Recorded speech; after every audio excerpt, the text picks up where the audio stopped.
오늘 우리에게 주시는 하나님의 말씀은 여호수아 24장 14절에서 24절입니다. 봉독하겠습니다. 그러므로 이제는 여호와를 경외하며 온전함과 진실함으로 그를 섬기라. 너희의 조상들이 강 저쪽과 애굽에서 섬기던 신들을 치워버리고 여호와만 섬기라. 만일 여호와를 섬기는 것이 너희에게 좋지 않게 보이거든 너희 조상들이 강 저쪽에서 섬기던 신들이든지 또는 너희가 거주하는 땅에 있는 아모리 족속의 신들이든지 너희가 섬길 자를 오늘 택하라.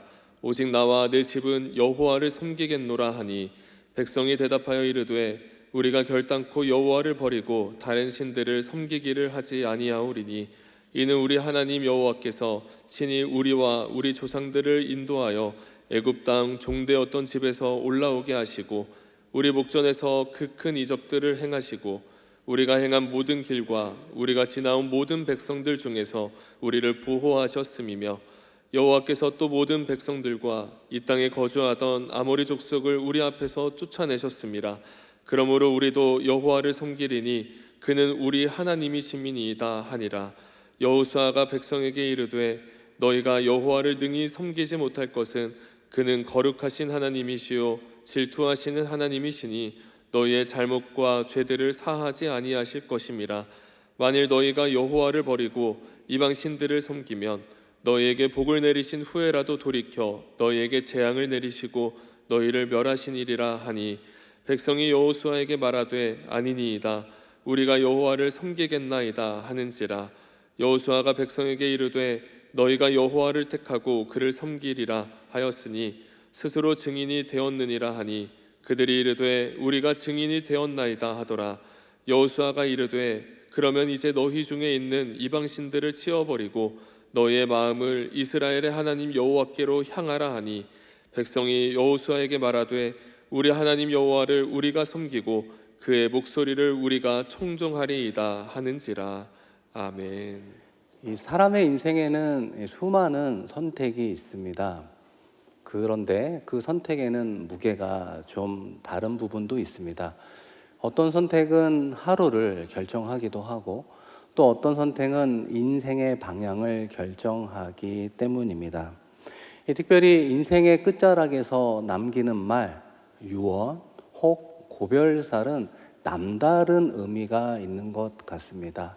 그 내용에는 꾸밈도 변명도 없지요. 그 한 사람의 인생 전체가 담겨 있기 때문입니다. 그런 의미에서 오늘 말씀의 주인공 여호수아도 시간이 흘러 그의 인생의 끝자락이 되었습니다. 고별사를 통해 사랑하는 다음 세대를 위해서 하나님의 말씀을 드리고 있는 곳입니다. 사랑하는 이스라엘 백성들이요, 여러분의 삶의 중심을 어디에 두겠습니까? 우리가 도대체 누구를 쫓아갈 때 승리할 수 있겠습니까? 질문하며 그 질문의 답을 고별사로 대신하고 있습니다. 오늘 우리가 함께 읽었던 여호수아 24장 15절 말씀인데요. 함께 읽겠습니다. 만일 여호와를 섬기는 것이 너희에게 좋지 않게 보이거든 너희 조상들이 강 저쪽에서 섬기던 신들이든지 또는 너희가 거주하는 땅에 있는 아모리 족속의 신들이든지 너희가 섬길 자를 오늘 택하라. 오직 나와 내 집은 여호와를 섬기겠노라 하니. 아멘. 여호수아는 백성들에게 간단한 선택을 요구하는 것이죠. 하나님을 선택할 것인가, 이방신, 즉 우상을 선택할 것인가 결정하라. 오직 나와 내 집은 여호와를 섬기겠노라 선포하고 있습니다. 이렇게 시작된 여호수아를 통한 하나님의 고별사, 하나님의 말씀을 들은 이스라엘 백성들과 우리는 두 가지 반응을 하게 되어 있다는 것입니다. 첫 번째 반응은 그러므로라고 하는 반응일 수 있고요. 두 번째는 만일이라고 하는 반응으로 요약할 수 있다는 것입니다. 그러면 하나님께서 우리 모두가 그러므로의 반응을 기대하고 있을 텐데요. 그 내용은 여호수아 24장 14절 말씀입니다. 우리 한번 같이 읽겠습니다. 그러므로 이제는 여호와를 경외하며 온전함과 진실함으로 그를 섬기라. 너희의 조상들이 강 저쪽과 애굽에서 섬기던 신들을 치워버리고 여호와만 섬기라. 아멘. 그러므로라고 하는 접속어로 시작되는 것 아닙니까? 하나님을 경외하고 온전함과 진실함으로 섬겨라. 우리의 인생의 주권자를 우리 주님께 맡겨드려라. 이렇게 말씀하고 있다는 것입니다.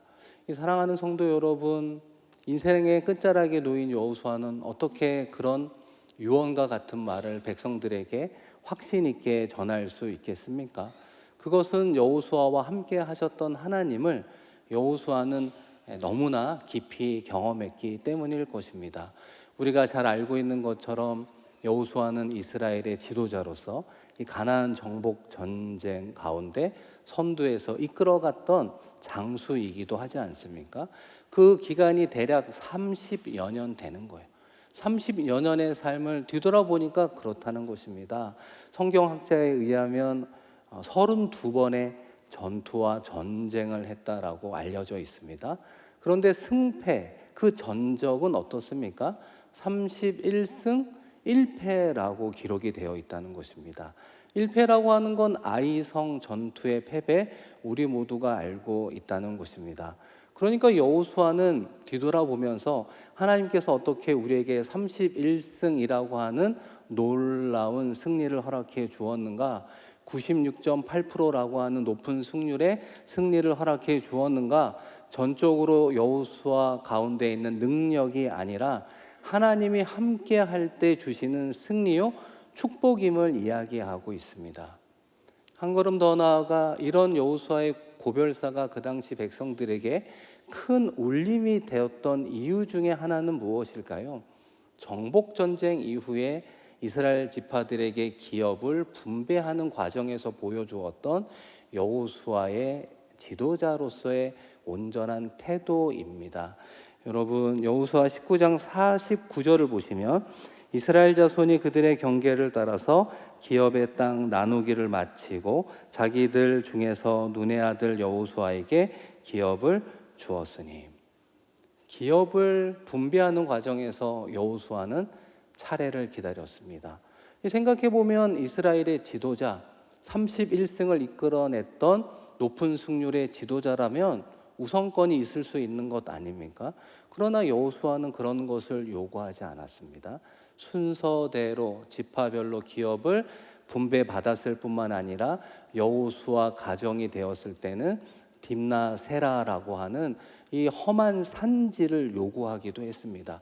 많은 사람들은 비옥한 땅, 평지를 요구할 텐데 오히려 여호수아는 마지막에 땅을 분배받으면서도 아무도 기업으로 삼으려고 하지 않는 험한 산지를 요구하는 모습을 보여주었다는 것이죠. 그의 언행을 요약하면 나는 지도자로서 어떤 특혜를 받지 않겠다, 나는 끝까지 종으로 섬기겠습니다라고 하는 것을 마지막까지 보여주었기 때문에 여호수아의 고별사는 이스라엘 백성들에게 큰 울림으로 다가오게 되었습니다. 이 사랑하는 성도 여러분, 여호수아의 고별사는 그러므로로 시작하지만 또한 만일도 설정되어 있다는 것입니다. 이스라엘 백성들이 하나님을 떠나는 만일의 삶을 살게 되면 어떻게 되겠습니까? 여호수아 24장 20절 말씀인데요. 같이 한번 읽겠습니다. 만일 너희가 여호와를 버리고 이방 신들을 섬기면 너희에게 복을 내리신 후에라도 돌이켜 너희에게 재앙을 내리시고 너희를 멸하시리라 하니. 아멘. 이 만일의 삶이라고 하는 건 하나님보다 다른 것을 더 따르고 다른 것을 더 귀하게 여기고 다른 것을 더 우선시하는 삶이라고 말할 수 있습니다. 이스라엘 백성들이 입술로는 하나님을 사랑하고 찬양했습니다. 그러나 마음의 중심은 하나님으로부터 멀어진 상태를 보이는 것이 만일의 삶이 되는 것이고, 성경은 이것을 우상숭배 이렇게 정의하고 있습니다. 이스라엘 백성들이 만일의 삶을 살게 되면 어떤 결과, 어떤 치명적인 체험을 하게 되겠습니까?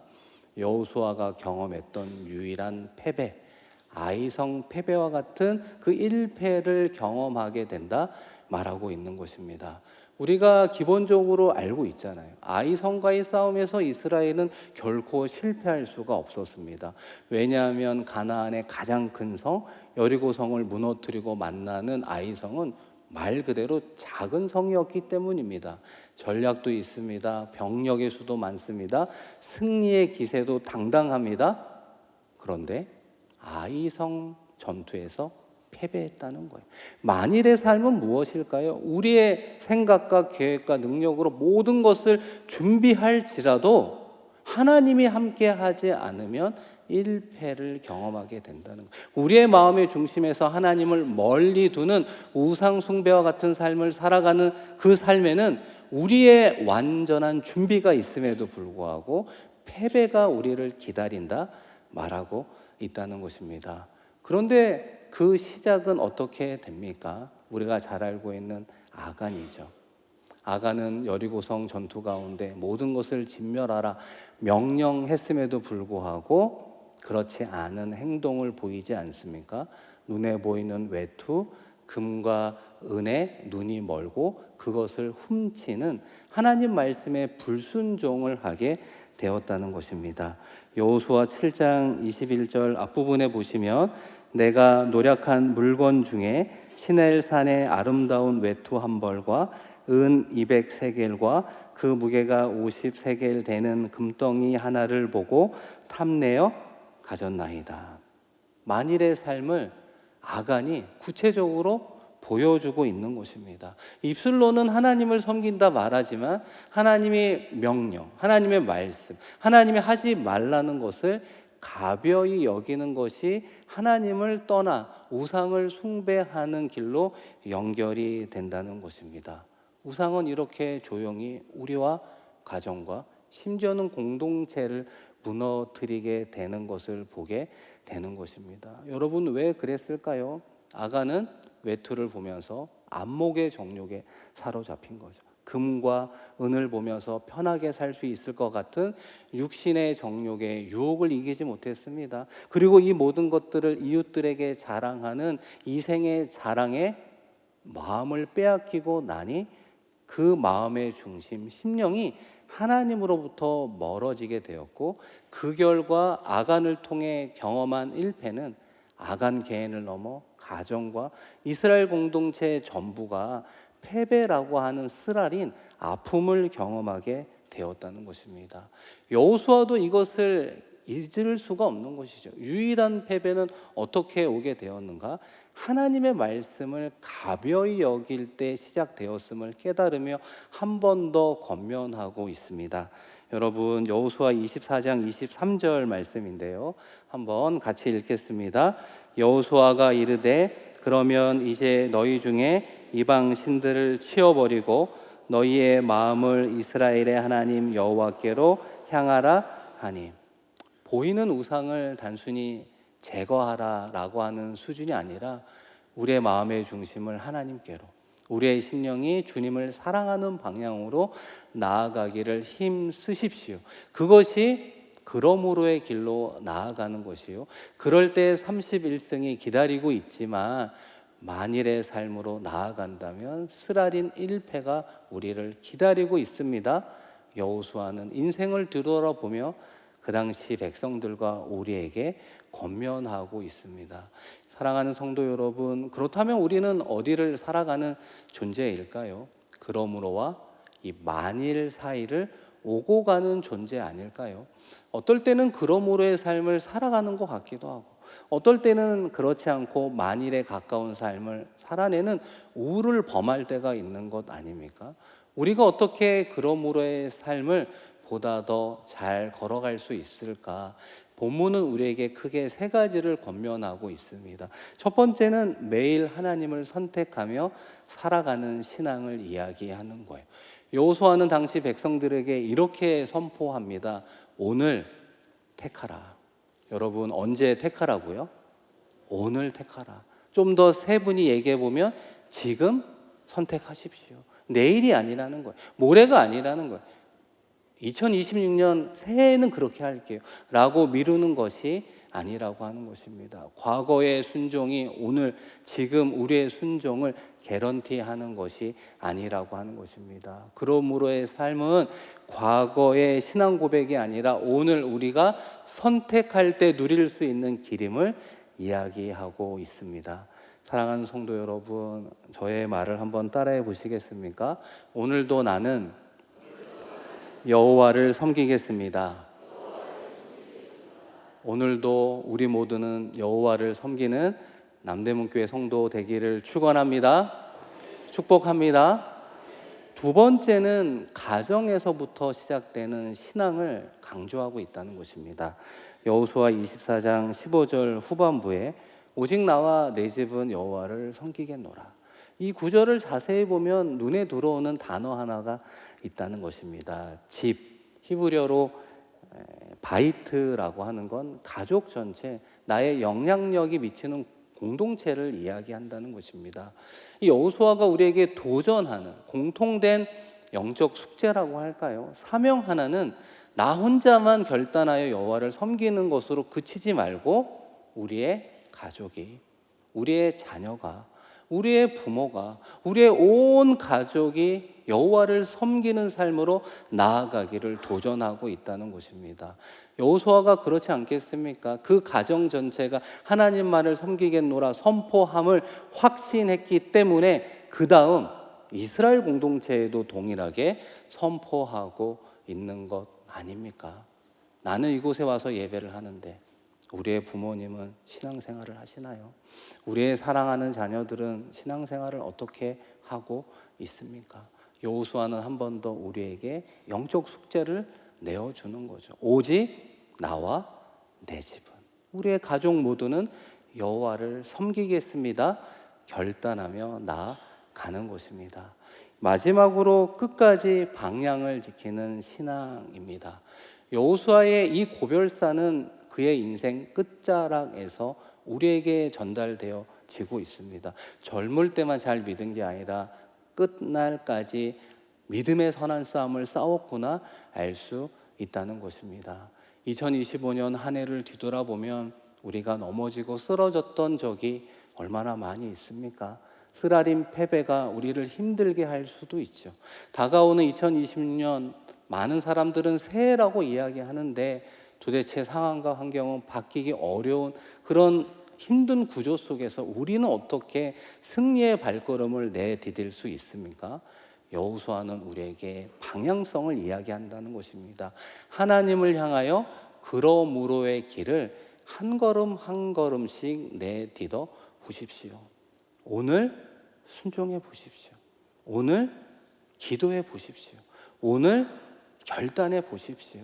지금 집중해 보십시오. 그것이 하나씩 하나씩 쌓일 때 여호수아와 공동체가 1승을 경험한 거예요. 그것이 또 쌓이고 쌓였을 때 또다시 1승을 쌓이며 31승이라는 승리의 인생이 완성된 것 아닙니까? 그러나 만일의 길은 마치 벼락부자와 같이 많은 이익을 얻는 방향으로 이끌어가는 유혹이라 말할 수 있습니다. 빠르지만 위험하고 오래 있어서는 안 되는 길 아니겠습니까? 사랑하는 성도 여러분, 우리 모두에게는 그러므로의 길과 만일의 길이 놓여져 있습니다. 양자택일을 해야 된다면 여러분은 어떤 길을 선택해야 되겠습니까? 하나님을 향하여 조금은 느리지만, 조금은 어려움이 있지만 믿음으로 나아가는 그러므로의 길을 선택함과 동시에 여호수아의 고백처럼 오직 나와 내 집은 여호와를 섬기겠습니다 결단하며 고백해야 되지 않겠습니까? 그런 선택과 고백이 오늘 우리의 고백, 우리 가정의 고백, 주님 사랑하시는 남대문 공동체의 고백, 오늘 특별히 은퇴하는 모든 분들의 고백, 우리의 인생의 끝자락에서 계속해서 연결되는 고백이 되어야 하지 않겠습니까? 다시 한번 오직 나와 우리 집은 여호와를 섬기겠노라 고백하며 승리하는 저와 여러분 되기를 주님의 이름으로 축원드립니다.